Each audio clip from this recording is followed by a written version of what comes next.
చేనేత కార్మికులకు తెలంగాణ సర్కార్ తీపి కబురు చెప్పింది.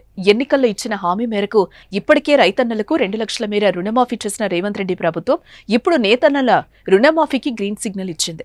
నేతన్నలకు సంబంధించిన రుణమాఫీ జీవోను సర్కార్ విడుదల చేసింది. ఇందులో భాగంగా 2017 ఏప్రిల్ 1 నుంచి 2024 మార్చి 31వ తేదీ వరకు రుణాలు తీసుకున్న చేనేత కార్మికులందరికీ ఇది వర్తించనుంది.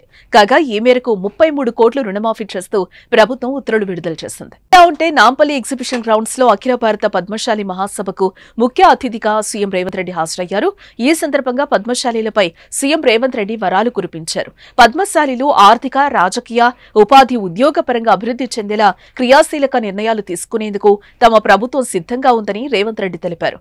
రైతన్నలకు ఎంత ప్రాధాన్యత ఇస్తున్నామో నేతన్నలకు అంతే ప్రాముఖ్యత ఇవ్వాలన్న విధానపరమైన నిర్ణయంతో పనిచేస్తున్నట్లు చెప్పుకొచ్చారు. పద్మశాలీలు ఆత్మగౌరవంతోనే కాదు త్యాగంలోనూ ముందుంటారని కొనియాడిన రేవంత్ రెడ్డి పద్మశాలీలను గత బీఆర్ఎస్ ప్రభుత్వం విస్మరించిందని ధ్వజమెత్తారు.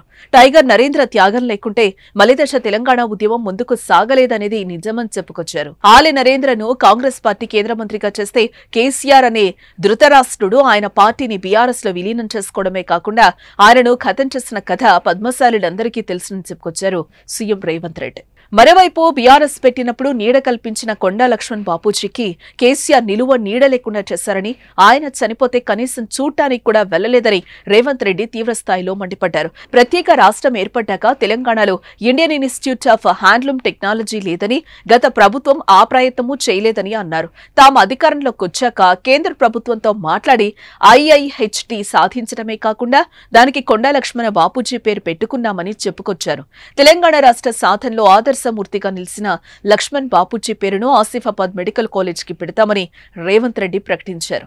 ఇక మహారాష్ట్రలోని షోలాపూర్లో తెలంగాణకు చెందిన పద్మశాలీలు చాలా మంది ఉన్నారని, అక్కడ పద్మశాలీల ఆత్మగౌరవాన్ని నిలిపేలా మార్కండేయ భవనం నిర్మాణానికి ₹1 కోటి ఇచ్చి సహకరిస్తామని సీఎం రేవంత్ రెడ్డి హామీని ఇచ్చారు.